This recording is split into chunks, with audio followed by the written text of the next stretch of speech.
Hello people, in this video we want to look at this topic poisoning, toxicity and what is the antidote you will give. Basically here we are talking about drugs, okay? Commonly available medicines which can be taken excess and that can lead to toxicity, and what is the antidote. So look at the examples. See, usually paracetamol they will commonly abuse, okay? What will happen if you take paracetamol excess? Liver damage, right? All the glutathione will become less. So what you should give them? You should give them acetylcysteine. Acetylcysteine is the antidote. What is the bad thing that forms because of paracetamol excess? Is this one here, NAPQI. So it sounds like something that we don't like is NAPQI. That is N-acetyl. See, it's written here, N-acetyl P-benzo. What is that sound? N-acetyl P-benzoquinonamine. Can you say this? Because this is very important. Close your eyes and say it, guys. N-acetyl P-benzoquinonamine. Okay. So what is the antidote? Antidote for paracetamol poisoning is there are two antidotes you should know. One is acetylcysteine, the other is methionine. Okay, both of these will increase the glutathione. If glutathione is there, then there will be no problem. Paracetamol, how much ever you take, if for how much ever paracetamol you take, if that much required glutathione is there, then no problem. But if there is not enough glutathione, because you have taken excess paracetamol, all the glutathione got depleted, then that will lead to kidney, renal tubular necrosis and liver damage, hepatic necrosis. So remember, simple as paracetamol should not be taken in overdose. Okay. Now let us go to the next one, guys. What about opioids? Opioids, naloxone. Opioids, naloxone. Benzodiazepines, if they are taking flumazenil. You have to remember these antidotes. We are expecting you to just remember these antidotes, okay? Opioids, naloxone, benzodiazepine, flumazenil. Then if you are taking OP poisoning, you will take atropine, and even you can take pralidoxime, right? So, then coming to methanol. If somebody has taken methanol poisoning, the antidote will be ethanol. Just give them alcohol. See, it is so funny, right? You just give them alcohol and they'll be fine. Because methanol, the preference is given by the body for the processing of ethanol. Okay, so that is why if you methanol poisoning, they'll give ethanol. Then if there is iron poisoning, especially because of blood transfusion too much, then desferrioxamine, right? These are chelating agents. You've heard of a lot of chelating agents. If there is cyanide poisoning, hydroxycobalamine, okay? These are all chelating agents. If you want, you can remember for lead also, DMSA, dimercaptosuccinic acid or something. It's written here in the bottom, which is very hard for you to see. Dimercaptosuccinic acid. So that is for what? Lead, okay. Then, now let us go to the next one here, organophosphorus poisoning, pralidoxime, that we have covered. Now let us just, in this table, what is now there that we will only write? Somebody takes salicylates, like aspirin. Then you will give them activated charcoal. We are just putting the management first because in the table they have written like that. First they have written the management, example of antidote, and then the poison. So we are also going by that only. Okay.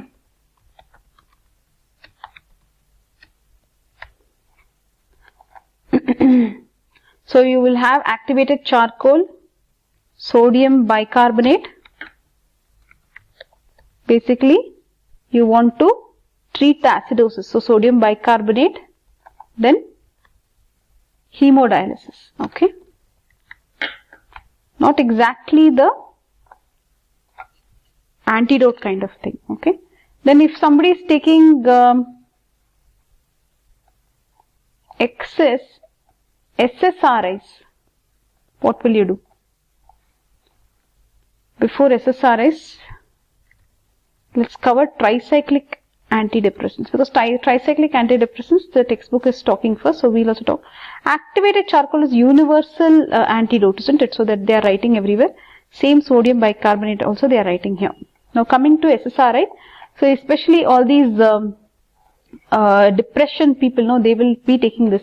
So they have easy access to this, so they may take more. So you have to just give supportive care in this. So they are not going to kill themselves even if they take excess SSRIs. Are you understanding, people? What are we looking at? poisoning chapter. We're just looking at the whole summary kind of a thing. Lithium. If somebody has taken lithium, what will you do? Excess. They are saying the best thing to do is actually hemodialysis, because you can do whole bowel irrigation, etc. But anyways, hemodialysis is better. Dialysis. Okay. Then what else do you have access to at home? Do you have access to any beta blocker, guys? Like, especially I have access to beta blocker. Metoprolol I'm taking. So if I take excess of this and if I'm having poisoning, what will you give me? IV fluids. Because this will reverse the hypotension. Okay. And they're talking about atropine, but anyways, I will just tell you IV fluids. Just IV fluids can save me. Huh? Nice. Now, calcium channel blocker, guys. If you're taking, if somebody has taken excess calcium channel blocker, what will calcium channel do? Again, hypotension, right? So here also you will give IV fluids. Okay. And they're talking about calcium gluconate. See, calcium channel blocker, and they're giving antidote calcium gluconate. Okay. And they're also talking about insulin with glucose. Interesting. Isoproterenol, glucagon also you can give.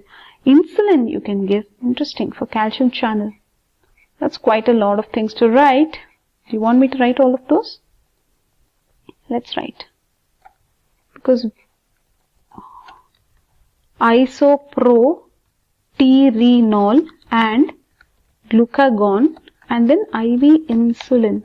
But insulin and glucagon are opposite to each other, right? And they are not only giving insulin, they are actually giving insulin with dextrose for calcium channel blocker. Looks like. Okay, now let's go to what is digoxin. Digoxin, they are telling activated charcoal only. So this is all the management, guys, of almost everything. Iron we have written here, desferrioxamine. Have we missed anything else? Antipsychotic drugs, if somebody is taking, again activated charcoal only. Let's add that here. Some people may be taking antipsychotic drugs, they have access to it. So they will take excess antipsychotic drug. So for that again you will give the same thing, activated charcoal, universal antidote. Okay. Let us say somebody is diabetic, they have access to a lot of anti-diabetic drugs. So what will happen? They will take a lot of hypoglycemic agents. They will go into hypoglycemia. So how will you treat them? Glucose, as simple as that. And standard procedure, activated charcoal is the first thing they want to try to. We want to remove something that is not absorbed yet into the body. Okay. So is this clear, guys? So how will you manage if they ask you general principles and all that? General principles of poison management, if somebody asks you in the exam, then just write all this, okay? General approach or principles for poisoned patient. So you will do triage, you will check, and then you will resuscitation, okay? You will assess the vitals. That's what they are saying under this triage and resuscitation. You will assess the vitals, so you will come to know whether it is hypotension, or if it is bradycardia or tachycardia. You will be able to do all that, right? Temperature increasing, decreasing. Then you will try to identify the poison, right? Get the information, identify poison. Then you will make sure that you will remove the poison from the surrounding and from the clothes of the person. Okay. Sometimes the patient's attender itself may be poisoning, so you have to be careful about that also. Okay. Then, using the Glasgow Coma Scale, Glasgow, okay, I'm just making fun. Glasgow Coma Scale, you will assess the consciousness level, right? Out of 15, isn't it? This is. So, you will also then use AVPU, which has been taught to you, right? whether the person is alert, whether he's responding to verbal commands, or whether he's responding only to pain stimulus, or if he's unresponsive. So basically you'll assess how bad the situation is, isn't it? This is a coma rating. Then you will perform an ECG. Okay? You'll perform an ECG and you will check whether it is a cardiotoxic or if the cardiovascular features are fine, etc. Then you will give antidote.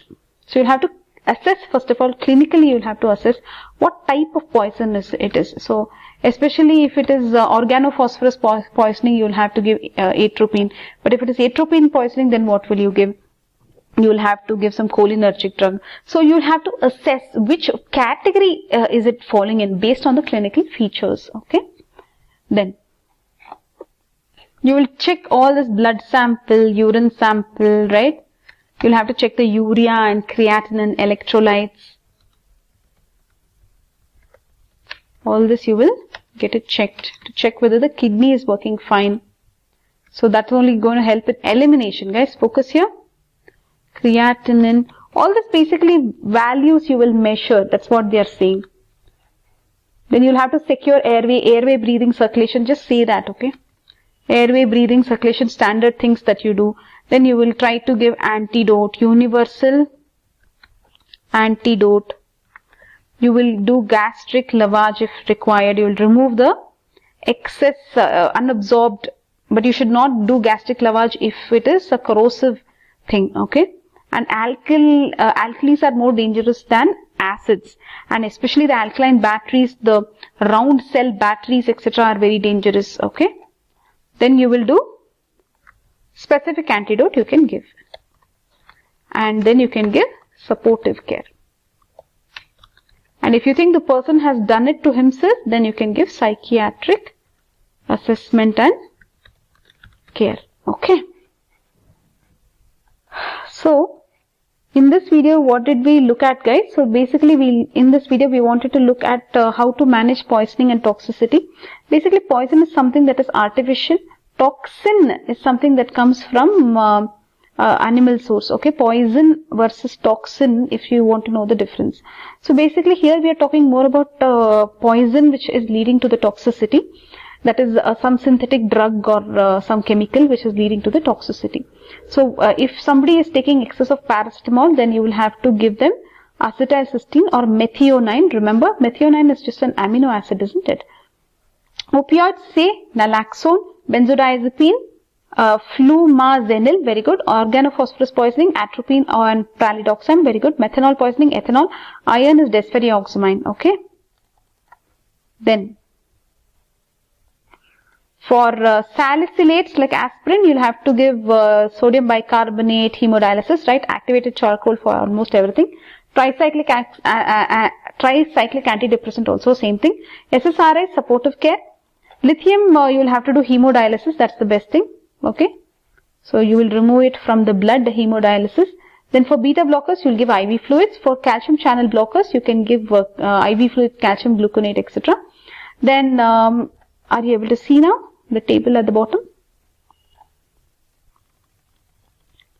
For the digoxin, you can again give activated charcoal, antipsychotics activated charcoal, anti-diabetic agents activated charcoal, and glucose. Okay, activated charcoal is basically just to remove, if it is immediate poisoning, to remove the unabsorbed